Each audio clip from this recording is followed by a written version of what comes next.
श्रीगुरुभ्यो नमः। हरिः ओम्।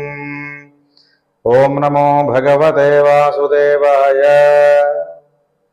शङ्खं चक्रं च जापं परशुमसुमिषुं शूलपाशाङ्कुशाब्जं बिभ्राणं वज्रखेटे हलमुसलगदा कुन्तमत्युग्रदंष्ट्रं ज्वालाकेशं त्रिनेत्रं ज्वलधनलनिभं हारकेयूरभूषं वंदे षट्कोणसंस्थं सकलरिपुजनः प्राणसंहारचक्रम्। భగవంతుని దర్శనమును అత్యంత సులభతరం చేస్తూ సుదర్శనము అనేటువంటి పేరుతో కీర్తిని పొంది మనల్ని అందరినీ కూడా శత్రుబాధల నుండి బయటపడవేసేటువంటి కృష్ణ పరమాత్మ దక్షిణ హస్తంలో ధరించి ఉన్నటువంటి సుదర్శన పెరుమాళ్లను మనసారా నమస్కరిస్తూ శ్రీ వాసుదేవార్చనం యూట్యూబ్ ఛానల్ని వీక్షిస్తూ ఇందులో విశేషాలు తెలుసుకుంటున్నటువంటి అందరికీ మనఃపూర్వకమైనటువంటి నమస్సుమాంజలి సమర్పణ చేస్తూ ఈ వాసుదేవార్చనం యూట్యూబ్ ఛానల్ని ఇంకా సబ్స్క్రైబ్ చేసుకున్నటువంటి వాళ్ళందరూ చేసుకుని నన్ను ప్రోత్సహించవలసిందిగా ప్రార్థన చేస్తూ మనం ప్రతిరోజు తెలుసుకుంటూ ఉన్నటువంటి ధనుర్మాస ఉత్సవ వైభవంలో ఈరోజు వరకు 15 పాసురముల గురించి వాటిలో ఉన్నటువంటి విశేషాల గురించి తెలుసుకున్నాం. ఇక 16వ పాసురం నుండి భగవన్ నిద్రావస్థ నుండి భగవంతుణ్ణి మేల్కొల్పి మన వైపుకి మరల్చుకునేటువంటి ప్రయత్నాన్ని ప్రారంభం చేస్తూ ఉన్నారు. అందులో భాగంగా ఏం జరుగుతోంది, ఎలా జరుగుతుంది అనేటువంటి విశేషాలన్నీ కూడా మనకి 16వ పాసురం మన ముందు ఉంచుతుంది. అయితే గోపికలందరూ కూడా నిద్రపోతూ ఉన్నటువంటి ఒక 10 మంది గోపికల్ని నిద్ర లేపుకొని వాళ్ళందరినీ కలుపుకొని నందగోపుని యొక్క భవనం దగ్గరికి చేరుకున్నారు. నందుని యొక్క భవనం దగ్గరికి వెళ్ళారు. వాళ్ళు 10 మందిని ప్రధానంగా నిద్ర లేపారు. మిగిలినటువంటి గోపికలందరితో కలిసి ప్రయాణం కొనసాగిస్తూ నందుడి భవనం దగ్గరికి వచ్చారు. ఈ విధంగా నందవ్రజంలో కృష్ణునితో సంశ్లేష ఆనందాన్ని పొందదగినటువంటి వాళ్ళు అయిన గోపికల మొత్తాన్ని కలుపుకుని వీళ్ళు ఏం చేశారట, నందగోపుని భవనం దగ్గరికి వెళ్ళారట. ఆ తర్వాత ఏం జరుగుతుంది అంటే నందగోపుడి యొక్క ద్వారసీమ దగ్గరికి వచ్చి, అంటే ద్వారం దగ్గరికి వచ్చి ద్వారపాలకుడు భవన పాలకులు అని ఇద్దరు ఉంటారు. అంటే భవనాన్ని రక్షించేటువంటి వాళ్ళని భవన పాలకులు అని, ద్వారము దగ్గర కావలి ఉండేటువంటి వాళ్ళను ద్వారపాలకులని మనం గ్రహించవలసిన విషయం. వీళ్ళు ముందుగా ఏం చేస్తున్నారు, వాళ్ళని ప్రార్థన చేసి లోపలికి ప్రవేశించడానికి ప్రయత్నిస్తున్నారు. ఇందులో ఈ తిరుప్పావై అనేటువంటి దాంట్లో 2 విశేషాలు ప్రధానంగా చెప్పబడుతున్నాయండి. అవేమిటంటే అర్చావతారంలో చేయవలసినటువంటి సేవన విధానం. అర్చావతారం అంటే పరమాత్మను మనం ఏ రూపంలోనైతే ప్రార్థన చేస్తున్నామో ఆ రూపంలో మనల్ని కటాక్షిస్తూ మనం ఇచ్చినటువంటి దానిని భక్తితో ఇచ్చినటువంటి దాన్ని ప్రేమతో స్వీకరించిన పరమాత్మ స్వరూపాన్ని తెలుసుకోవడం. ఇక రెండవది విభవ అవతారమైనటువంటి కృష్ణావతారం. విభవ స్వరూపములని దశావతారాల గురించి చెప్తారండి. అలా దశావతారముల గురించి చెప్పబడుతున్నటువంటి వాటిల్లో కృష్ణావతారం అనేటువంటిది ఒకటి. ఇట్లా ఈ కృష్ణావతారంలో జరిగినటువంటి వృత్తాంతాన్ని అర్చావతారంలో ఉన్నటువంటి సేవన విధానంతో మేళవించి వీళ్ళు ఈ తిరుప్పావై అనేటువంటి దానిలో అంతర్యామి అయినటువంటి సర్వేశ్వరుణ్ణి, మనస్సులోనే నిక్షిప్తమై ఉన్నటువంటి ఆ సర్వేశ్వరుణ్ణి అర్చావతారుడై విభవావతారంలో ఉన్నటువంటి కృష్ణ పరమాత్మ సేవనం ద్వారా సేవించి తరించడానికి ఏది ఉపాయమో దాన్ని చెప్పబడింది ఈ తిరుప్పావై మొత్తం అంతా కూడా. కనుక భగవద్ ఉపాయాన్ని తెలియజేయడమే తిరుప్పావై యొక్క పరమార్థము. ఇక గోపికలందరూ కూడా ఏం చేశారు, మొట్టమొదట 2వ పాసురంలో శయ్యాదన శయ్యోం అన్నారు.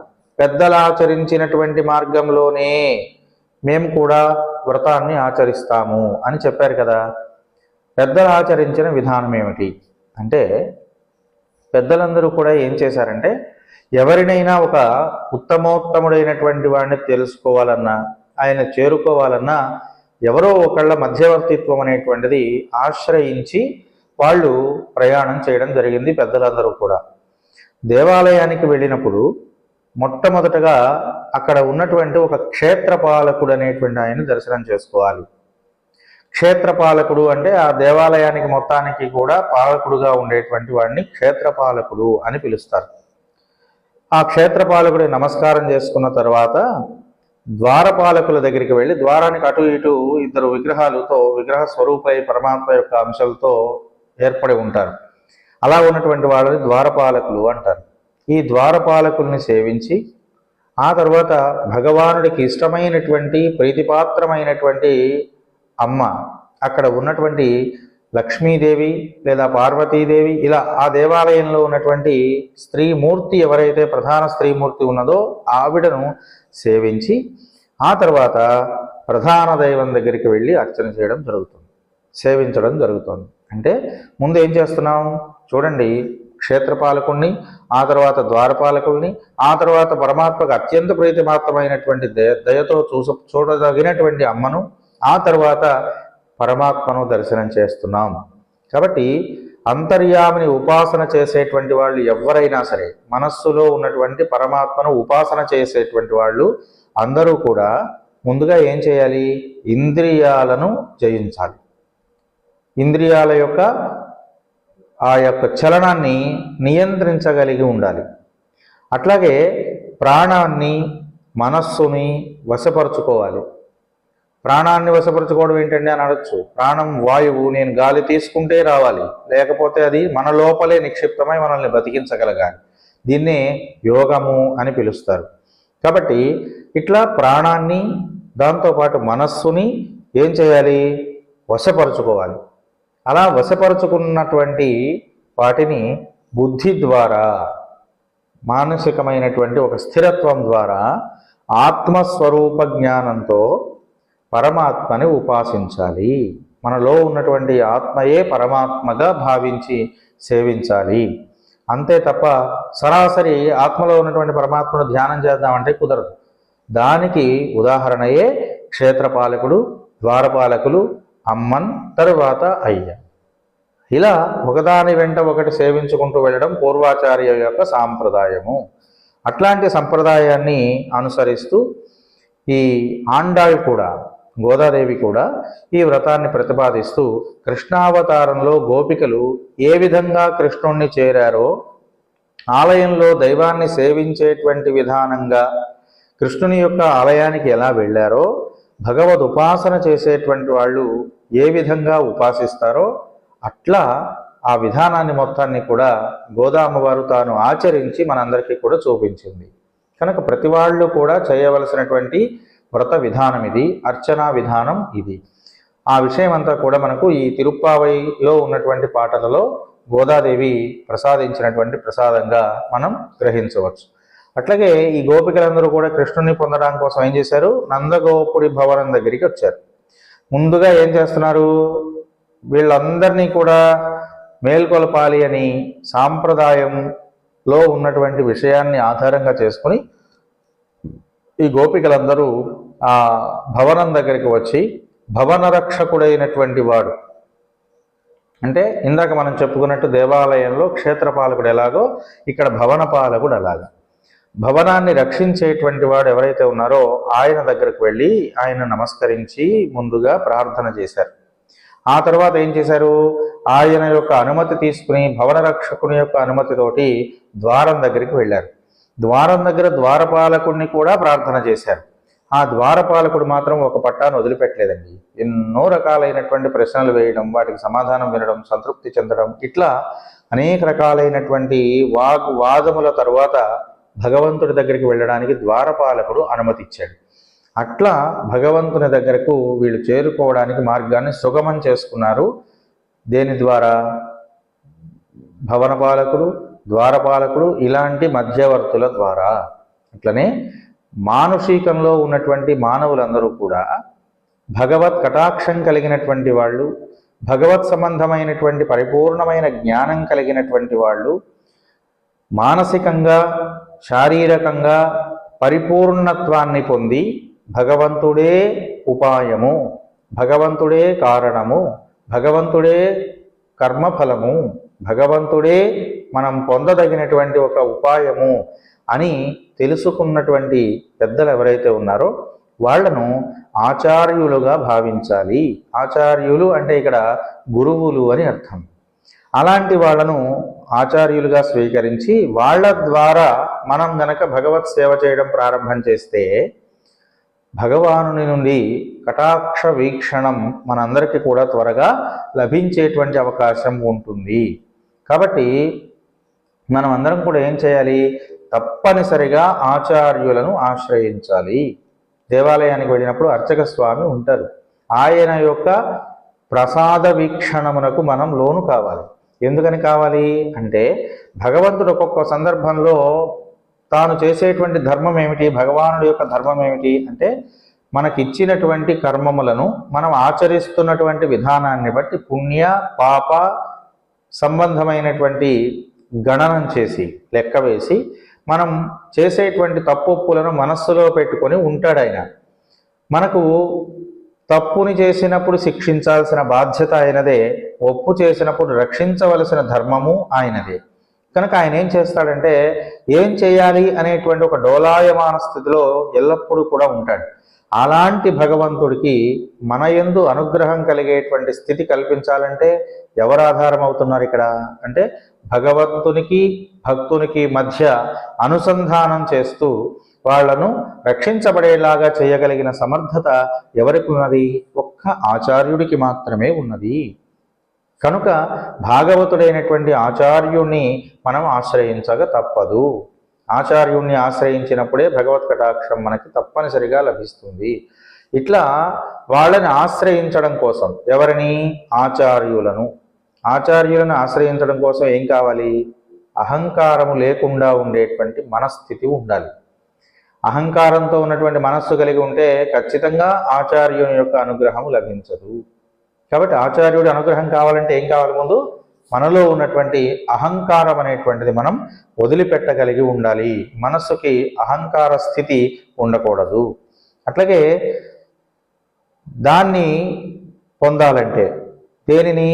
అహంకార రహితమైనటువంటి మానసిక స్థితిని మనం పొందాలి అంటే దేనివల్ల కలుగుతుంది అంటే సత్పురుషులతో కలిసి ఉండడం వల్ల, మంచి మంచి వ్యక్తులతో, మంచి భావజాలం కలిగినటువంటి వాళ్ళతో, సహృదయ తత్వము కలిగినటువంటి వాళ్లతో మనం కలిసి ఎప్పుడైతే ప్రయాణం చేస్తున్నామో సహజంగా వాళ్ళ యొక్క సువాసన సంబంధమైన గుణముల యొక్క ధర్మం మనకి కూడా వస్తుంది.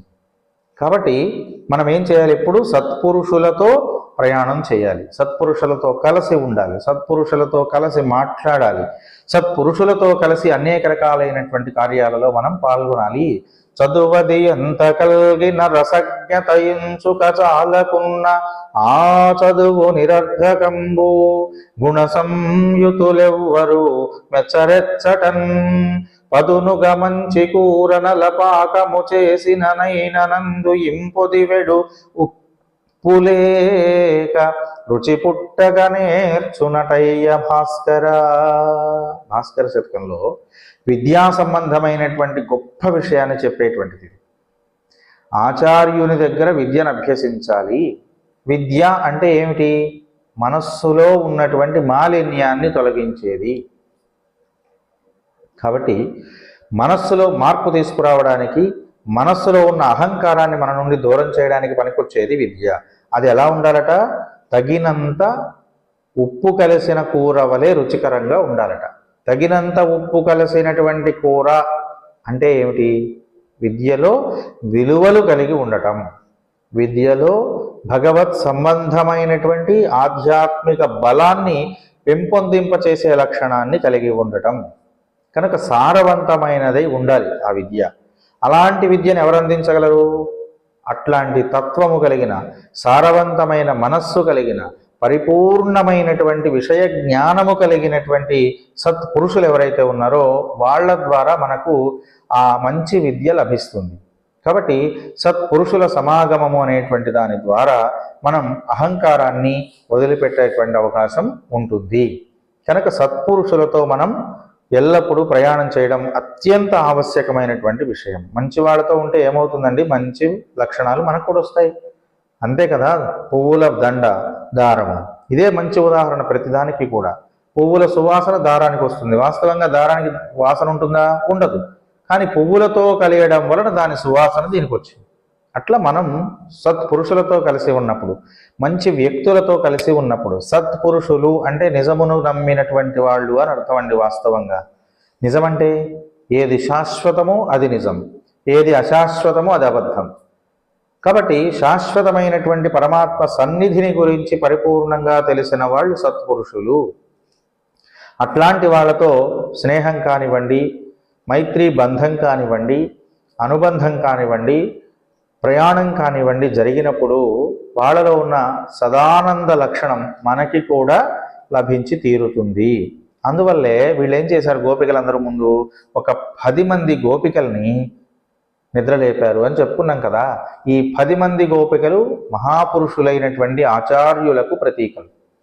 కనుక ఆచార్యులను లేపుకొని నిద్ర లేపుకొని తీసుకోనల్లా వచ్చారు. అంటే సత్పురుషుల యొక్క సంగమంతో, సమాగమంతో వాళ్ళు వాళ్ళ యొక్క మనస్సును మమేకం చేశారు. అట్లా సత్పురుషులతో మమేకమై వాళ్ళు ప్రయాణం చేసి రావడం అనేది దేనికి ఉదాహరణము అంటే అహంకార రాహిత్యానికి ఉదాహరణము. నాకంటే గొప్పవాళ్ళు వీళ్ళని నమ్మడమే కదా. నాకంటే వీళ్ళు గొప్పవాళ్ళని మనం ఎప్పుడు ఒప్పుకోగలుగుతాము? మనలో ఈర్ష్య, అసూయ, అహము అనేటువంటివి ఎప్పుడైతే ఉండవో అప్పుడు మనం ఎదుటివాడిని గొప్పవాడితనాన్ని ఒప్పుకోగలుగుతాం. కాబట్టి వీళ్ళందరూ కూడా అలాంటి గొప్ప గొప్ప వాళ్ళని తెచ్చారంటే అర్థం ఏమిటి? వాళ్ళ మనస్సులో ఉన్న అహంకారాన్ని వదిలేయటానికి సిద్ధపడ్డారని, వదిలేశారని అర్థం. ఈ విధంగా వీళ్ళందరూ ఏం చేశారట, అహంకార రహితలైనటువంటి వాళ్ళై మనస్సులో ఎటువంటి అహంకార భావన లేకుండా ఆచార్యుడైనటువంటి నందగోపుని ఆశ్రయించడానికి ముందుగా వాళ్ళ భవన పాలకుణ్ణి, ద్వారపాలకుణ్ణి ఆశ్రయిస్తున్నారు. నందగోపుని యొక్క ఆశ్రయం ఎందుకు కావాలి అంటే ఇందాక చెప్పుకున్నాం కదా, దేవాలయంలో క్షేత్రపాలకుడు, ద్వారపాలకుడు, తర్వాత ఆచార్యుడు. అట్లనే ఇక్కడ కూడా భవన పాలకుడు, ద్వారపాలకుడు, తర్వాత భవనంలో నివసించేటువంటి నందగోపుడు. నందగోపుడు దేనికి అధిపతి? భవనానికి మొత్తానికి అధిపతి. కనుక ఆ భవనంలో నివసించేటువంటి కృష్ణ పరమాత్మతో సహా అందరికీ అధిపతి ఆయనే. కనుక కృష్ణుడు ఏమైనా తప్పు చేసినప్పుడు లేదా ఇంకోటి చేస్తున్నప్పుడు మందలించగలిగిన శక్తి, నియంత్రించగలిగిన శక్తి ఎవరికి ఉంది? నందగోపునికి ఉన్నది. కనుక ముందుగా వీళ్ళు ఏం చేస్తున్నారు? నందగోపుని ఆశ్రయించడానికి ప్రయత్నం చేస్తున్నారు. ఇది మనం తెలుసుకోవాల్సిన విషయం. కాబట్టి భగవద్ ఉపాసనం చేసేటువంటి వాళ్ళు ఎప్పుడైనా సరే ఇంద్రియాలను ముందు వశపరచుకోవాలి. ఆ తర్వాత ప్రాణాన్ని, మనస్సుని స్థిమితం చేసుకోవాలి. ఇట్లా స్థిమితపరుచుకున్నటువంటి మనస్సుతో ఆచార్యుల దగ్గరకు వెళ్ళాలి. అహంకారాన్ని వదిలిపెట్టినటువంటి మనస్థితి కలిగిన వాళ్ళమై ఆచార్య పాదసేవనం చేసుకోగలగాలి. ఇవి భగవద్ ఆరాధనలో చేయవలసినటువంటి ప్రాథమికమైనటువంటి సూత్రాలు. ఈ విషయాలన్నీ మనకు ఈ పాసురంలో గోదాదేవి చాలా అందంగా చెప్పుతోందండి. ఆ విషయాలన్నీ ఎలా ఉన్నాయో తెలుసుకోవడానికి ముందుగా ఇంకొక చిన్న విషయం మనం తెలుసుకోవాలి. ఇక్కడ ఏమిటంటే, మోక్షం పైన కోరిక కలిగిన వాడు, మోక్షాన్ని పొందాలి అని భావన కలిగినటువంటి వాళ్ళు ఎవరైనా సరే ఏం చేస్తారట? శ్రీమన్నారాయణమూర్తినే ఉపాయముగా గ్రహిస్తారట. ఆయనే దేనికైనా సరే ఆయనే కారకుడు. ఇవ్వాలన్నా, తీసుకోవాలన్నా, పొందించాలన్నా, పొందాలన్నా అన్నిటికీ కూడా ఆధారం ఎవరు? భగవానుడేననేటువంటి భావన కలిగి ఉండడమే మోక్షమునకు కారకము. కనుక వీళ్ళందరూ కూడా మోక్షాన్ని కోరుకుంటున్నారు. పరమాత్మ యొక్క లీనత్వాన్ని పొందడానికి, పరమాత్మతో లీనమైపోవడానికి వీళ్ళు ప్రయాణం చేస్తూ ఉన్నారు. కనుక భగవానుడే మనకి ఈ కటాక్షం ఇవ్వాలి. ఆయన ఆ కటాక్షం మనకి ఇవ్వాలంటే ఒకప్పుడు మనం చేసేటువంటి పుణ్యపాపముల కర్మములు లేదా మనం చేస్తున్నటువంటి పనుల్లో ఉన్న ఒడిదుడుకులు ఇలాంటి వాటిని బేరోజు వేసి ఒకవేళ ఏమైనా అనుమానపడతాడేమో అనేటువంటి భావనతో అనుమానం లేకుండా చేయడానికి దాన్ని సమర్థించి చెప్పేటటువంటి స్థితి కలిగిన నందగోపుని యొక్క భవనానికి వెళ్ళి ముందు ఆ నందగోపుణ్ణి ప్రార్థన చేయబోతూ ఉన్నారు. అంతకు ముందుగా ద్వారపాలకుణ్ణి, ఆ తర్వాత క్షేత్రపాలకుణ్ణి వీళ్ళు కూడా ప్రార్థన చేస్తూ ఉన్నారు. అట్లా ఆచార్యవాన్ పురుషో వేద అని ఆచార్యుడే పురుషునకు వేదము అంటే ప్రమాణము అని అర్థం. వేద సమ్మతమైనటువంటి భగవానుని పొందించడానికి ఆచార్యుడే మూలము అని ఈ విషయం మనకి తెలుస్తుంది. ఆచార్యా దైవ విహిత విద్యా సాధిష్టం ప్రాపతు అని. ఆచార్యుడు కలిగినటువంటి వాడు, గురువు కలిగినటువంటి వాడు మాత్రమే భగవంతుణ్ణి పొందగలుగుతాడు. ఎవరికైతే గురువు లేకుండా ఉంటాడో వాడు భగవంతుని చేరుకోవడం చాలా కష్టదాయకమైనటువంటి పని అని శృతి మనందరికీ కూడా చెప్తోంది. వేద వాక్యములు ఇవన్నీ కూడా. కాబట్టి భగవంతుని చేరుకోవాలంటే ఖచ్చితంగా ఎవరు ఉండాలి? ఒక గురువు ఉండాల్సిందే. కనుక గోపికలు కూడా ఈ శాస్త్రాన్ని తెలుసుకున్నటువంటి వాళ్ళు, మొదట్లోనే చెప్పుకున్నాం కదా మనం, వేదాంత జ్ఞానం కలిగిన వాళ్ళు వీళ్ళని. అలాంటి జ్ఞాన సంపద కలిగినటువంటి గోపికలందరూ ఏం చేస్తున్నారు? ముందుగా ఆచార్య శ్రమాశ్రయణాన్ని చేస్తున్నారు. ఆచార్యుడుగా వీళ్ళు నందగోపుణ్ణే భావిస్తున్నారు. కనుక నందగోపుడే వాళ్ళకు ఆచార్యుడై ఉన్నాడని, ఆయన భవనమే ఆచార్య కులము అని, అలాంటి భవనానికి వెళ్ళి ఈ పాసురాన్ని పలుకుతూ ఉన్నారు వీళ్ళందరూ కూడా. కనుక ఫలాన్ని ఇచ్చేటువంటి వాడు భగవంతుడయి ఫలాన్ని పొందాలి అనేటువంటి ఆశతో ఆయనే ఉపాయంగా నమ్మినటువంటి వాళ్ళం మనం కనుక ఆ పరమాత్మ మనల్ని తప్పనిసరిగా కటాక్షిస్తారు అనేటువంటి ఒక మంచి భావనతో వీళ్ళందరూ ఆ భవనం దగ్గరికి వెళ్ళారు. అట్లాగే ఎప్పుడూ కూడా పరమాత్మను మనం పొందాలంటే ఏం చేయాలి? ఆచార్యుల్ని ఆశ్రయించాలి. ఇది ఇప్పటిదాకా మనం చెప్పుకున్న విషయం. మరి ఆచార్యులు ఏం చేస్తారట అంటే, మనం చేసినటువంటివి ఒకవేళ తప్పులు ఉన్నప్పటికీ వాటిని సమర్థించి, ఇదిగో దీని కొరకు ఈ తప్పు ఇలా చేయబడింది కనుక భగవాను దృష్టిలో అది తప్పించి మనకు భగవంతుని మీద కలిగిన ప్రేమను బాగా ఆయనకు తెలిసేలాగా ప్రయత్నం చేసేటువంటి వాడు ఆచార్యుడే. కనుక ఆచార్యుడుగా వీళ్ళు నందుడి దగ్గరికి వెళ్ళారు. ఆ భవనపాలకుణ్ణి, ద్వారపాలకుణ్ణి అర్థించి లోపలికి ప్రవేశిస్తున్నారు. ఈ పాసురంలో ఈ విషయం అంతా చెప్పబడిందండి. అలా చెప్పబడిన ఈ పాసురాన్ని ఒక్కసారి మనం పఠించుకుని అందులో ఉన్న విశేషాలు, విశేషార్థాలు ఇంకేమైనా ఉన్నట్లయితే వాటిని గురించి తెలుసుకుందాం. నాయగనాయనిన్రా నందగోపనుడయ్యా கோயில் காப்பானே கோடித்தோன்றும் தோரணவாசல் காப்பானே மணிக்கதவம் தாழ் திரவாய் ஆயர் சிறுமியரோம் முக்கு அரைப்பறை மாயன் மணிவண்ணன் நென்னலே வாய் நேருந்தான் தூயோமாய் வந்தோம் துயிலெழபாடுவான் வாயால் முன்னம் மாத்தாதே அம்மா நீநேஷ நிலை கதவம் నీకేలో ఎంబావాయ్. చూడండి పాసురం కూడా ఎంత అందంగా ఉందో.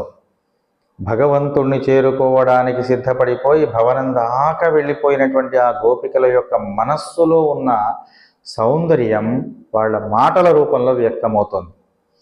వాళ్ళ మనస్సులో దాగి ఉన్నటువంటి ఆనందం, ఇక పరమాత్మ దగ్గరకు వచ్చేసాం, మనం భగవంతుని చేరుకోబోతున్నామనేటువంటి ఉప్పొంగుతున్నటువంటి ఆ హృదయముల నుండి వెలువడుతున్న ఆనందం వాళ్ళ నోటిలో నుండి వస్తున్న మాటల్లో చాలా అందంగా తెలియజేయబడుతోంది. అలా ఎలా చేస్తున్నారో దాంట్లో ఉన్న విశేషం ఏమిటో మనం ఒక్కొక్కటిగా తెలుసుకోవడానికి ప్రయత్నం చేద్దాం. అందరికీ నాయకుడైనటువంటి ఆ నందగోపుడి భవనం దగ్గరికి వెళ్ళి ఆ భవనాన్ని పరిపాలిస్తున్నవాడు, రక్షకుడైనటువంటి వాడిని ముందుగా ప్రార్థన చేస్తున్నారు. నాయగనాయి నింద్ర నందగోపనుడయ్య కోయిల్ కాపానే. నాయకుడైనటువంటి నందగోపుని యొక్క భవనాన్ని రక్షించేటువంటి భవన రక్షక అని అందంగా పిలుస్తున్నారండి. నందవ్రజంలో గోపాలుడికి, కృష్ణుడికి కూడా నందగోపుడే నాయకుడు. చెప్పుకున్నాం కదా ఇందాక, కృష్ణుణ్ణి కూడా నియంత్రించగలిగిన వాడు నందగోపుడే. కనుక సర్వలోకేశ్వరుడైనటువంటి కృష్ణ పరమాత్మ కూడా ఏం చేస్తాడు? నందగోపుని తమకు నాయకుడిగా పరిగణిస్తాడు. నందగోపుడే నాకు నాయకుడని కృష్ణుడు కూడా అనుకుంటాడు. కనుక శ్రీకృష్ణుణ్ణి కూడా నియంత్రించగలిగి నిబద్ధించగలిగినటువంటి శక్తి కలిగినటువంటి వాడు నందగోపుడు. కనుక వీళ్ళందరూ ఏం చేశారు? నందగోపుడు దగ్గరికి వెళ్ళారు. భగవంతుడు ఎప్పుడు కూడండి పరతంత్రాన్ని ఇష్టపడతాడండి, స్వతంత్రత కంటే కూడా. అంటే ఇతరులకు బద్ధుడై ఉండటం, ఇది పారతంత్రియము. అంటే భగవంతుడికి పారతంత్రియం అంటేనే చాలా ఇష్టంట. ఎందుకని ఇష్టం అంటే పరమపదంలో కూడా ఆయన ఏం చేస్తాడట, పారతంత్రిగానే ఉంటాడు. అక్కడ ఉన్నటువంటి విశ్వక్సేనుడు మొదలైనటువంటి వాడు, నువ్వు ఈ పని చేయవయా దేవుడా భగవంతుడా, ఇదిగో ఇవాళ ఇక్కడికి వెళ్ళాలి, ఇవాళ ఇక్కడికి వెళ్ళాలి, ఇదిగో ఈ పని చేయాలి అని చెప్తే ఆ పనిని చేస్తూ వెళ్ళిపోతాడట. ఒక మినిస్టర్ గారు ఉండి ఆయన పిఏ చెప్పినటువంటి పద్ధతులను కూడా ప్రయాణం చేస్తూ వెళుతూ ఉన్నట్లుగా. కాబట్టి పారతంత్రియత అంటారు. అంటే ఒక నాయకుడికి ఉండవలసినటువంటి ప్రధాన లక్షణం ఇది. అలాంటి పారతంత్రియ లక్షణం అంటే ఈయనకు చాలా ఇష్టం. అందుకనే పరమపదంలో నాకు పారతంత్ర్యం లేదు, అక్కడ నేను చెప్తే అందరూ చేస్తారు గనక పారతంత్రియత ఎక్కడ ఉంటే నేను అక్కడ ఉంటానంటాడు భగవానుడు. అందుకనే చూడండి, శ్రీకృష్ణ పరమాత్మ నంద యశోదలిద్దరికీ కూడా బిడ్డడయ్యాడు. నందకుమార అని పిలిపించుకున్నాడు. ఆయనకు అవసరమా అండి? వాస్తవంగా కృష్ణ భగవానుడు అందరికీ కూడా పుట్టుక కారకుడని, జగద్గురు అని మనం కీర్తిస్తున్నాం కదా. అలాంటి కృష్ణ పరమాత్మ ఏం చేశాడు, నందులకు యశోదానందులిద్దరికీ కూడా పుట్టల వాళ్ళ దగ్గరికి చేరాడు. అంతే కదా. వాస్తవంగా ఆయన ఎవరికి పుట్టాడు? దేవకీ వసుదేవులకు పుట్టాడు. అయినప్పటికీ దేవకీ వసుదేవులకు ఆ కీర్తినిచ్చాడా? ఇవ్వలేదు. ఎవరికి ఇచ్చారు? నందా యశోదలకు ఇచ్చాడు. నందకుమార అనేటువంటి ఒక పేరుని ఆయన పొంది. ఎందుకని ఇలా చేశాడు అంటే నందునితో సంబంధాన్ని పెట్టి తనని పిలిచేలాగా పరతంత్రుడు అయ్యాడు. అంతే తప్ప కృష్ణ అని పిలిచేలాగా ఎవరు కూడా ఆ వేపల్లిలో కృష్ణ అని పిలిచిన వాళ్ళకంటే కూడా నందకుమార అని పిలిచిన వాళ్ళే ఎక్కువ. అలా పిలవడమే ఆయనకి ఇష్టం. అందుకని నందకుమార అని పిలిపించుకోవడం ఇష్టం కనుక వీళ్ళు ఏం చేశారు, ఆనందుడి భవనానికే వెళ్ళారు మొట్టమొదటగా అని చెప్తున్నారు ఇందులో. కనుక ఇట్లా నందకుమార అని పిలిపించుకోవడం, అక్కడ పరతంత్రత అనేటువంటిది మనకు కనిపిస్తోంది. అంతేకాకుండా పరమపదంలో దొరకనటువంటి పారతంత్ర్యము రేపల్లెలో ఆయనకు దొరికింది. ఎక్కడ దొరికింది? యశోదానందుల యొక్క ప్రేమలో దొరికింది. అలాంటి దాన్ని పొందాడు ఆయన. నందునితో సంబంధం కృష్ణుడికి ఇష్టము అని తెలుసుకున్నటువంటి గోపికలందరూ కూడా కృష్ణుని ఇంటి దగ్గరకు వచ్చి కృష్ణుని ఇంటిని రక్షించేవాడా అని అనట్లేదు. ఆ ఇంట్లోనే కృష్ణుడు కూడా ఉంటాడు. కానీ వీళ్ళు ఏమంటున్నారు, నందుని ఇంటిని కాపాడేవాడా అని పిలుస్తున్నారు. చూడండి, నందుడంటే కృష్ణుడికి కూడా భయమే కనుక ఆయన్ని కీర్తిస్తున్నారు. కాబట్టి అలాంటి ఒక స్థితి, పారతంత్ర్య స్థితిని నందగోపులకు కల్పించడం కోసమే భగవానుడు అక్కడ ఏర్పడి కృష్ణుడై పరమాత్మ అందరినీ కాపాడడం కోసం వచ్చినప్పటికీ నందకుమారుడిగా ప్రసిద్ధిని పొందడం వీళ్ళందరూ కూడా తెలుసుకున్నారు. అది ఆయనకి ఇష్టమై ఇచ్చినటువంటి వరం అది నందుడికి. కనుక అలా ఇష్టంతో మమ్మల్ని కూడా అక్కున చేర్చుకుంటాడేమో నందుడిని ప్రార్థన చేస్తే అని వీళ్ళు నందుడిని గురించి ముందుగా తలస్తున్నారు. దశరథుడు శ్రీరామచంద్రుని యొక్క అవతారంలో, రామావతారంలో కూడా దశరథుడు రాముణ్ణి యువరాజుగా చేసి తాను రాజుగా ఉండి శ్రీరాముడు తనకు విధేయుడై ఉన్నటువంటి యువరాజుగా అన్ని కార్యక్రమాలు చేస్తూ ఉంటే చూడాలి అని ముచ్చటపడేవాడట. అంతేగాని తన రాజ్యం మొత్తం రాముడికి ఇచ్చేసి తాను ఎక్కడికో వెళ్ళిపోయి జీవిద్దామని అనుకోలేదు ఆయన. రామచంద్రుణ్ణి యువరాజుగా పట్టాభిషేకం చేసి తన కుమారుగా అన్ని పనులు ఆయన చేస్తూ ఉంటే చూసి ఆనందపడదామని అనుకున్నాడట. ఇది పారతంత్ర్య లక్షణం. ఎవరి యందు? దశరథుని యందు. ఇక్కడ రాముడు సర్వస్వతంత్రుడే అయినప్పటికీ రాముడు ఎవరి అధీనంలో ఉండాలనుకున్నాడు? దశరథుని యొక్క అధీనంలో ఉండాలనుకున్నాడు. ఈ కోరిక దశరథుడే అయినా రాముడు అనుకోబట్టే ఆయనకు అలాంటి పరిస్థితి కలిగింది. కాబట్టి ఇక్కడ పారతంత్ర్య లక్షణం అనేటువంటిది మనం గ్రహించవలసిన విషయం. అంతేకాకుండా సీతాదేవి కూడా భాగ్యం పొందడానికి ఆయన ఏమనుకున్నది, రామపత్ని అని పిలిపించుకోవడం సీతాదేవికి ఇష్టమా? దానికంటే సీతాపతి అని పిలిస్తే రాముడికి ఇష్టమట. కనుక సీతాపతిం రఘుకులాన్వయ రత్నదీపం అని పిలుస్తాం. రామ అనేటువంటి దీనికంటే కూడా పరమాత్మను స్తుతి చేసేటువంటి ప్రతి శ్లోకంలో కూడా చూడండి, ఆయన పేరు కంటే ఆయన ఎవరికి అధీనులై ఉన్నారో వాళ్ళ యొక్క నామములను స్తుతిస్తూ పరమాత్మను ప్రార్థన చేయడం మనం గమనిస్తున్నాం. అట్లా సీతాపతిం అంటూ, సీతాపతి అంటే రాముడు పొంగిపోతాడట. ఎందుకని? తనకు మానసికమైనటువంటి పరమానందజనకమైనటువంటి సీతాదేవిని వాళ్ళు ముందుగా తలచారు గనక. ఇది భగవంతుని యొక్క పారతంత్ర్యత. అందుకనే కీర్తనలు ఆలపించినటువంటి సందర్భంలో కూడా మనమందరం కూడా ఏమంటున్నాం? లక్ష్మీపతి అని పిలుస్తున్నాం వెంకటేశ్వరుణ్ణి. శ్రీనివాస అని, శ్రీ అంటే లక్ష్మి, నివాస నివాసమైన వాడు, లక్ష్మీదేవికి నివాస స్థానమైన వాడు శ్రీనివాసు.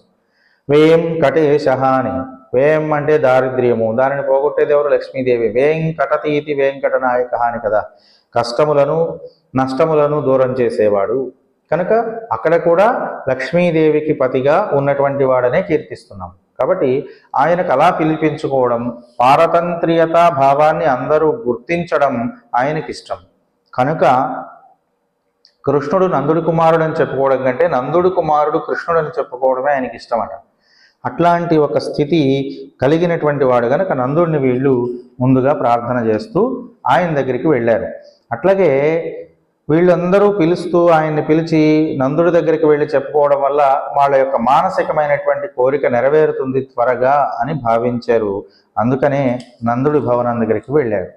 అలా ఈ నందుడిని భవనాన్ని కాపలా కాసేటువంటి ఆ భవన రక్షకుడి దగ్గరికి వెళ్ళి ఆయన్ని ప్రార్థన చేశారు. ఇట్లా భగవంతుడైనటువంటి శ్రీమన్నారాయణుడికి ఇష్టమైనటువంటి నందుడి దగ్గరికి వెళ్ళడం వీళ్ళ యొక్క కోరిక తీరడానికి ఒక మంచి అవకాశము. దీన్నే ఆచార్య సమాశ్రయణముగా మనం గ్రహించవచ్చు. నందుని ఆచార్యుడిగా వీళ్ళు భావిస్తున్నారు కనుక ఆచార్యుడు లేకుండా భగవత్ కటాక్షం లభించదు. అందుకని నందుడిని వీళ్ళు ప్రార్థన చేశారు. ఈ విధంగా ప్రార్థన చేస్తే ఆయన అంటున్నాడట, మా ఆర్తిని చూసి వదిలిపెట్టవయా, నువ్వు భవనంలోకి వెళ్ళాలని మేము అనుకుంటున్నాము కనుక కృష్ణుడి దగ్గరికి వెళ్ళాలంటే భవన రక్షకుడైనటువంటి వాడివి నీవు అనుమతిస్తేనే మేము లోపలికి వెళ్ళగలుగుతాము కనుక మాకు అనుమతినివ్వవయ్యా అని అడిగారు. సరే, భవన రక్షకుడైనటువంటి ఆ క్షేత్రపాలకుడు వదిలిపెట్టాడు. ఇక లోపలికి వచ్చారు. అక్కడ ద్వారం దగ్గర నిలబడ్డారు. కోడితోన్రుం తోరణవాసల్ కాప్పానే అంటున్నారు.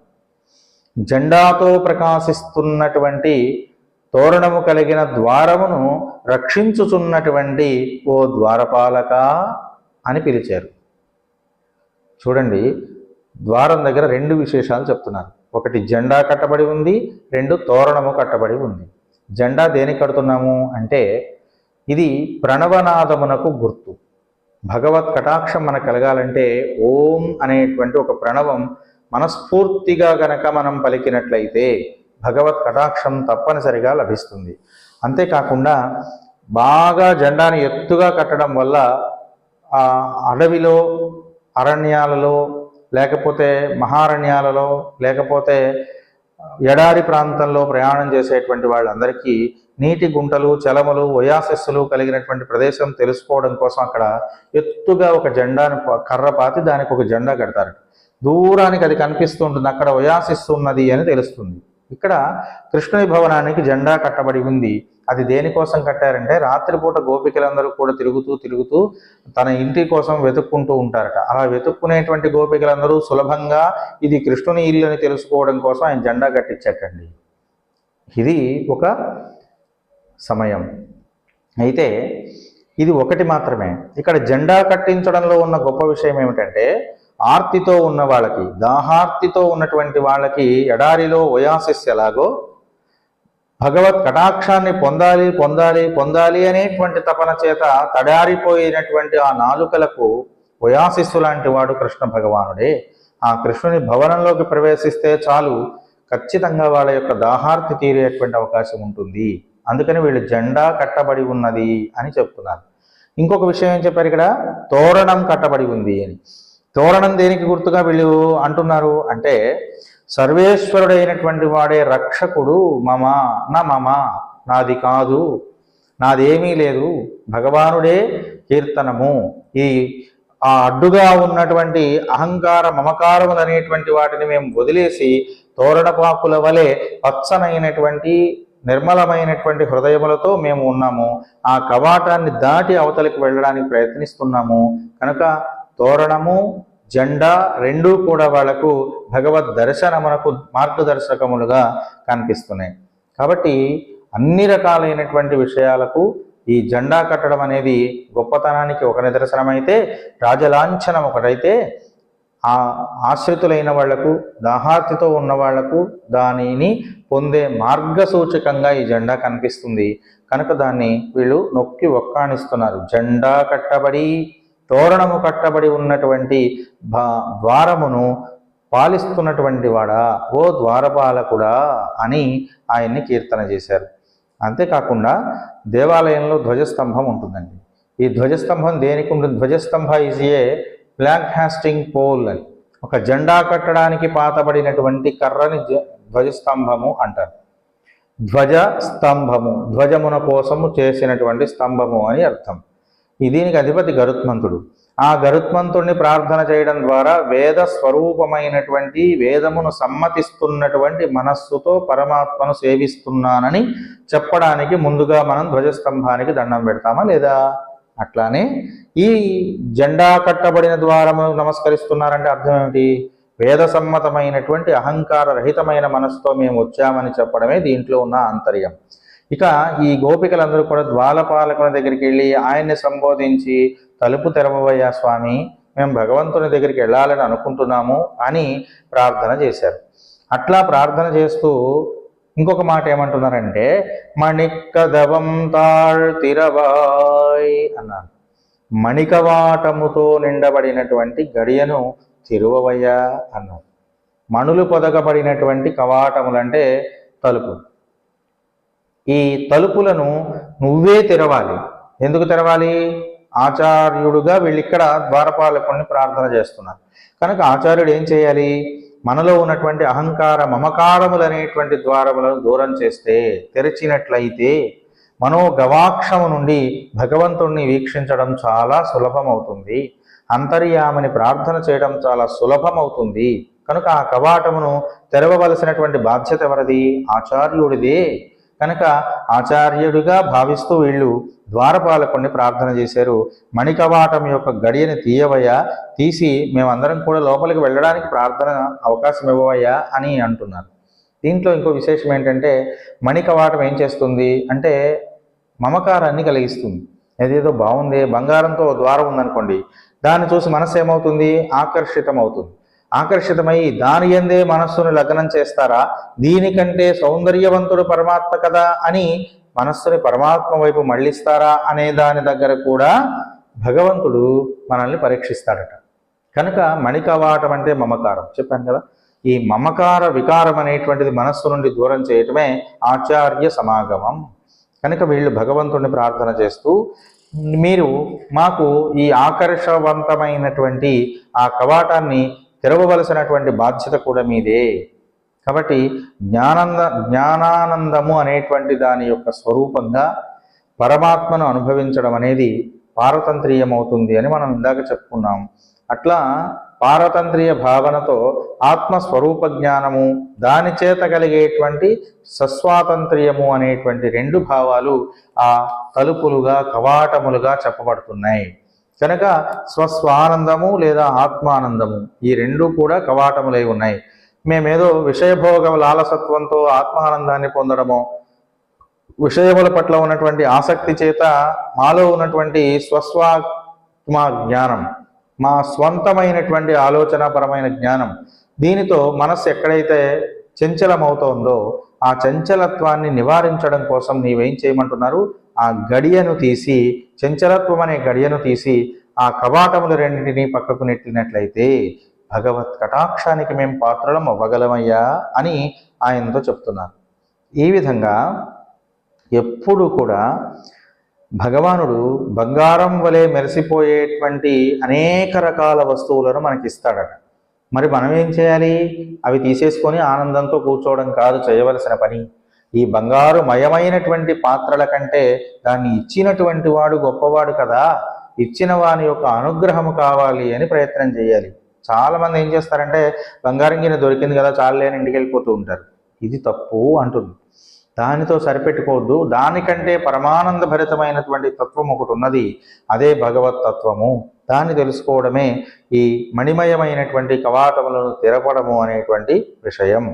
కాబట్టి ఆ కవాటాన్ని నీవే తెరవవయ్యా, మేము తెరుచుకోము అని వాళ్ళు అంటున్నారు. అంతేకాకుండా కాలం కానీ, దేశం కానీ, తండ్రి కానీ, గురువు కానీ, పట్టణం కానీ, ప్రజలు కానీ ఎవరైనా సరే శాశ్వతములైనవి కావు.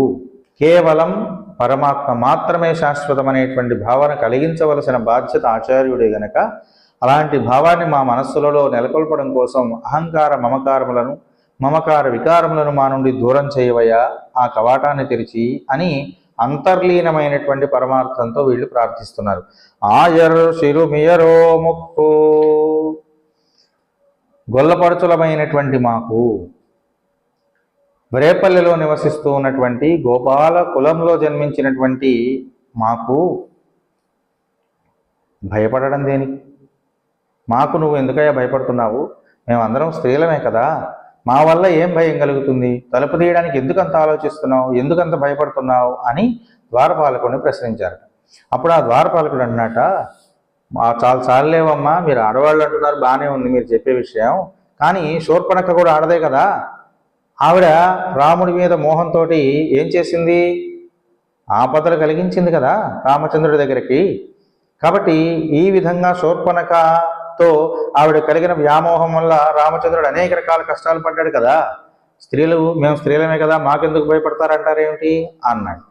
అనేసరికి గోపికలందరూ అంటున్నారట, ఆవిడ రాక్షస వనితయ, రాక్షస స్త్రీ గనక అట్లా చేసింది, మేమందరం గోప స్త్రీలం కాబట్టి మా వల్ల ఎటువంటి ప్రమాదం లేదు అన్నారు. మళ్ళీ ద్వారపాలకుడు ఏం చెప్తున్నాడు తెలుసునండి ఆ మాటకి? అట్లాగైతే రాక్షసే గోపీ వేషంలో వచ్చింది కదా, పూతన రూపంలో వచ్చి ఏం చేసింది ఆవిడ? పాలిచ్చి కృష్ణుని చంపేయాలనుకోలా? గోప స్త్రీయే కదా ఆవిడ. మరి అలాంటి సందర్భంలో కృష్ణుడికి హాలి గంచినప్పుడు మేము ఆడవాళ్ళని నమ్మండి అని మీరు ఎట్ట చెప్తారు అన్నాడు ఆయన.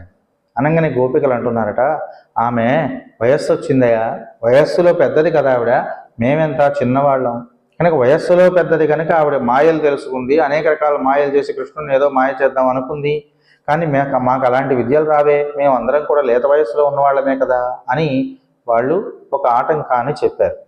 దాన్ని ఆధారంగా చేసుకుని ద్వారపాలకుడు అంటున్నాడు, అమ్మలారా బాగానే చెప్పారమ్మా మీరు, కానీ వయస్సును చూసి కూడా ధైర్యపడటం అనేది అవకాశం లేదు.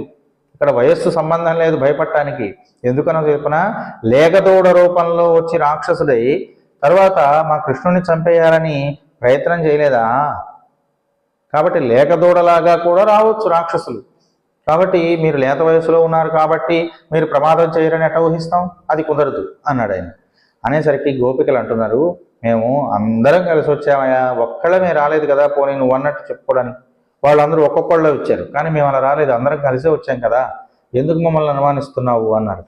అనేసరికి ఆ ద్వారపాలకుడు సరే బాగానే ఉంది, ఒక్కొక్కళ్ళే వచ్చినా కుప్పలుగా వచ్చిన చెడ్డవారి వల్ల భయపడాల్సిందే. ఖరదూషణులు అంటే కరుడు, దూషణుడు ఇలాంటి వాళ్ళు కొంతమంది రాక్షస సేన మొత్తం కలిసి వచ్చి ఏం చేశారు? శ్రీరాముణ్ణి హింసించలేదా, బాధ పెట్టలేదా? దుష్టులైనటువంటి వాళ్ళు అందరూ కలిసి వచ్చారా, ఒక్కళ్ళే వచ్చారా అనేది లేదు, వాళ్ళలో ఉన్న దుష్టత్వమే కష్టపెట్టడానికి కారణం. కనుక మీరందరూ ఇట్లాంటి మాటలన్నీ చెప్పొద్దు అన్నాడు. సరే కానీలే, మీరు వచ్చిన ప్రయోజనం ఏంటో చెప్పండి, తర్వాత మిగతా విషయాల గురించి ఆలోచిద్దాం, మీరు ఎందుకు వచ్చారు అని అడిగాడు. అడిగినప్పుడు వాళ్ళు చెప్తున్నారు, అరై పరై మాయన్ మణివన్నన్ నిన్నలేవాయ్ నేరుందాన్. నిన్న కృష్ణుడు ఏం చెప్పాడంటే, పర అనేటువంటి ఒక శబ్దాన్ని ఇచ్చేటువంటి ఒక వాద్యాన్ని మాకు ఇస్తానని ఆయనే చెప్పాడు. కనుక ఆ పర అనే వాద్యాన్ని స్వీకరించడం కోసం మేము వచ్చామయ్యా అన్నారు. ఎప్పుడైతే ఇట్లా అన్నారో, మాయావి అయినటువంటి వాడు, మణివర్ణుడుగా ప్రకాశించేటువంటి వాడు, మాయా తత్వము కలిగినటువంటి వాడు, నల్లనైనటువంటి నీలమణి వలె ప్రకాశించేటువంటి వాడు అయిన కృష్ణ పరమాత్మ ఏం చేశాడు? నిన్ననే వాగ్దానం చేశాడు. ఏమని? నేను మీకు అరై పరై అని, పర అనేటువంటి వాయిద్యాన్ని ఇస్తాను అని. కాబట్టి ఆయన మాట ఇచ్చాడు కనుక దాన్ని పొందడానికే వచ్చాము, అదే మాకు పరమ పురుషార్థం, అంతే తప్ప మరొకటి కాదయ్యా అన్నారు.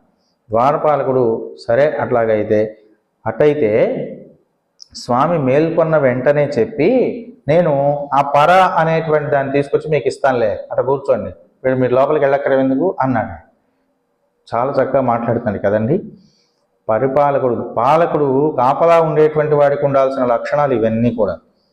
అట్లా ఆ మాట వినంగానే గోపికలందరూ మళ్ళీ సర్దుకుని వాళ్ళు అంటున్నారు, మా వద్దకు వచ్చి సేవలు చేసి మమ్మల్ని అనుకూలంగా చేసుకోవాల్సినటువంటి యత్నించేటువంటి కృష్ణుడు మేము వస్తే బయటికి రాకపోతే ఎట్లాగయ్యా? ఆయన బయటికి వచ్చి కనపడితే మేమందరం ఏమనుకుంటున్నాము అంటే నిద్రలో ఆ కృష్ణుడు ఎలా ఉంటాడో చూడాలనుకుంటున్నాము. నిద్ర లేవగానే కృష్ణుడు ఎలా ఉంటాడో, ఆయన మంగళ స్వరూపం ఎలా ఉండాలో చూస్తున్నాం. ఆయనకు మాకు దృష్టి దోషం అంతా తగులుతుందేమో, ఆ దృష్టి దోషం అంతా తగలకుండా ఉండడానికి మంగళం పాడాలని అనుకుంటున్నామయ్యా మేమందరము. కనుక ఆయన్ని చూసి వెళ్ళడమే మాకు ఆనందదాయకము అని వాళ్ళందరూ కూడా చెప్పారు. కాబట్టి ఇట్లా ఈ మాటలన్నీ చెబుతున్నటువంటి గోపికల మాటలు విని ఆయన అన్నాడు, మీరు చెప్పినవన్నీ నిజమే, కానీ మీ అంతరంగంలో ఏముందో నేను తెలుసుకోవాలనుకుంటున్నాను. మనస్సులో ఉన్న విషయం ఏంటి అసలు? ఇదంతా ఎందుకు చెప్తారు? లోపలికి పంపించంటారు, పరవాద్యం కావాలంటారు, అదంటారు, ఇదంటారు. ఇదంతా కాదు, మీ అంతరంగంలో ఉన్న విషయం ఏంటో నాకు చెప్పండి అన్నాడు. తూయో మాయి వందో అన్నారు వీళ్ళు. ఆ మాట అనగానే వీళ్ళు ఏమన్నారు? పరిశుద్ధులమై వచ్చామయ్యా అన్నారు. మేమందరం కూడా అంతఃకరణ శుద్ధి కలిగిన వాళ్ళమై నీ దగ్గరికి వచ్చాం. మనస్సు చాలా పవిత్రంగా ఉన్నదయ్యా. అలాంటి పవిత్రమైన మనస్సుతో మేము వచ్చాం. శారీరకమైన బాహ్య శుద్ధి కాదు, ఆంతరంగిక శుద్ధి కలిగినటువంటి వాళ్ళం మేము. కనుక మనస్సులో ఎటువంటి దురాలోచనలు లేవు. కృష్ణుడికి ఏదన్నా ఆపద కనిపెట్టాలనేటువంటి పరిస్థితి మా మనసులో లేదు. ఆయన్ని చూసి ఆనందించడమే మా యొక్క పరమానంద భరితమైన స్థితికి కారకమవుతుంది, అంతే తప్ప మరొకటి కాదు. మేమందరం కూడా పవిత్రమైనటువంటి మనస్సులతో వచ్చాము అని చెప్పి వాళ్ళు చెప్పారు. ద్వారపాలకుడు మళ్ళీ అంటున్నాడు, మీరందరూ పవిత్రమై వచ్చారు అని చెప్పారు, కానీ పర అనేటువంటి వాద్యాన్ని కోరుకుంటున్నట్టుగా చెప్పారు కదా ముందు మీరు. కానీ ఇప్పుడు ఏమంటున్నారు? మేము పవిత్రంగా వచ్చామంటున్నారు. ఇంతకుముందు ఏమన్నారు? పర అనే వాయిద్యం కోసం వచ్చామంటున్నారు. ఈ రెండిటికి పొసగట్లేదే. పర అనే వాయిద్యం తెచ్చుకోవడానికి స్నానం చేసి రావక్కర్లేదు, పరిశుద్ధమైనటువంటి మనస్సుతో రావక్కర్లేదు, ఏమక్కర్లేదు కదా. కానీ మీరు పవిత్రంగా వచ్చామని ఎందుకు చెప్తున్నారు అంటే మీ మనస్సులో ఏదో ఒక ఆంతరంగిక భావన అయితే తప్పనిసరిగా ఉన్నది, కనుక అదేంటో చెప్పండి అని చెబుతూ, ప్రయోజనం లేకుండా మీరు రాలేదు, మీరు ఆశిస్తున్నటువంటి ప్రయోజనం ఏదో ఉంది. అలా ప్రయోజనాన్ని ఆశించేటువంటి వాళ్ళు మీరు పవిత్రులు ఎట్లా అవుతారమ్మా? కనుక వాస్తవాన్ని తెలియజేయండి, మీరు ఎందుకు వచ్చారో అన్నాడు. అప్పుడు మళ్ళీ ఆ గోపికలు అంటున్నారు, తొయ్యేళపాడువాన్, మేము కృష్ణుడిని లేపుదామని వచ్చామయ్యా. ఆయన పాటలు పాడి ఆయన కృష్ణుడిని నిద్ర లేపుదామని వచ్చామయ్యా మేమందరం కూడా. ఆ కృష్ణుడు మేల్కొంటే, నిద్ర నుండి మేల్కొన్నప్పుడు కృష్ణుడు ఎలా ఉంటాడో చూడాలని ఆనందంతో వచ్చామయ్యా. చాలా శ్రమపడి ఇక్కడ దాకా వచ్చాం. అలా శ్రమపడి వచ్చినటువంటి మమ్మల్ని నువ్వు అడ్డగించడం ధ్యానం కాదు అని చెప్పి వాళ్ళందరూ కూడా ఆయన్ని మాట్లాడారు. ద్వారపాలకులు వాళ్ళ భావశుద్ధి మొత్తాన్ని తెలుసుకొని కూడా వీళ్ళు మాట్లాడుతున్నటువంటి విధానం నచ్చి ఇంకా ఒకదానికొకటి ప్రశ్నలు వేస్తూ మాట్లాడుతూ ఉన్నట్ట. వాళ్ళు అంతే సమాధానం చెబుతున్నారు పవిత్రంగా. ఇట్లా పవిత్రమైనటువంటి మనస్సు కలిగిన వాళ్ళ వాక్కు ఎలా ఉంటుంది? మధురంగా ఉంటుంది. కనుక భగవంతుని సేవ పొందాలి అన్నా, భగవత్ కటాక్షం పొందాలన్నా మనం ఆచార్యుల దగ్గర ఎలా ఉండాలి? మధురమైనటువంటి వాక్కులతోనే మాట్లాడాలి, పరుష వాక్యములు మాట్లాడకూడదు. మధుర వాక్యములు మాట్లాడినప్పుడే గురువుల నుండి అనుగ్రహాన్ని మనం పొందగలుగుతాము అనే ఒక సూచన ఈ మాటల ద్వారా తెలుస్తుంది. వాయాల్ మున్నం మాతాదేయమ్మా. సరేనయ్యా, నువ్వు చెప్పిందంతా బాగానే ఉంది, కానీ నువ్వు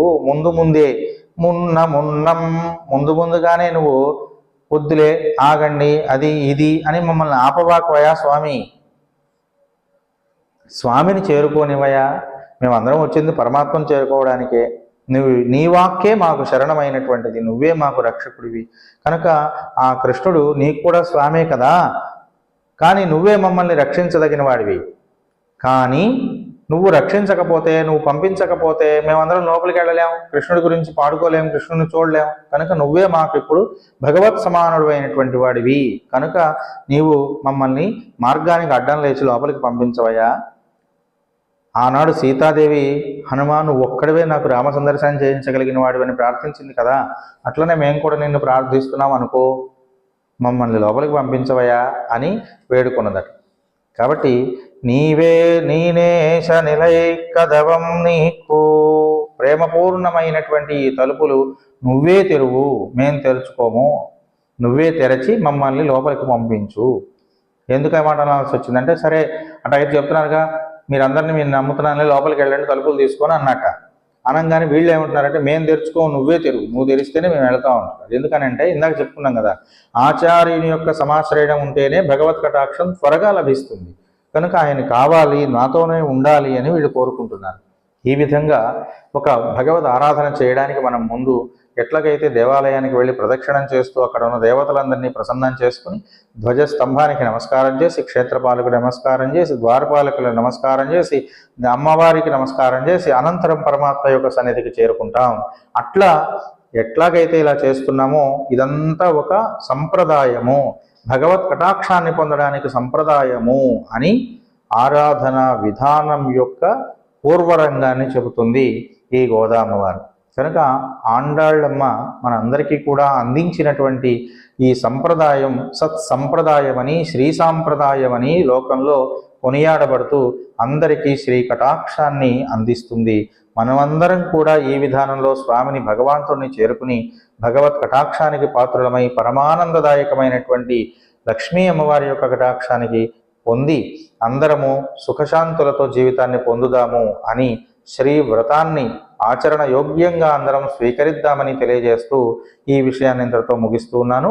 స్వస్తి సర్వేషాం సమస్త సన్మంగళాని భవంతు. స్వస్తి.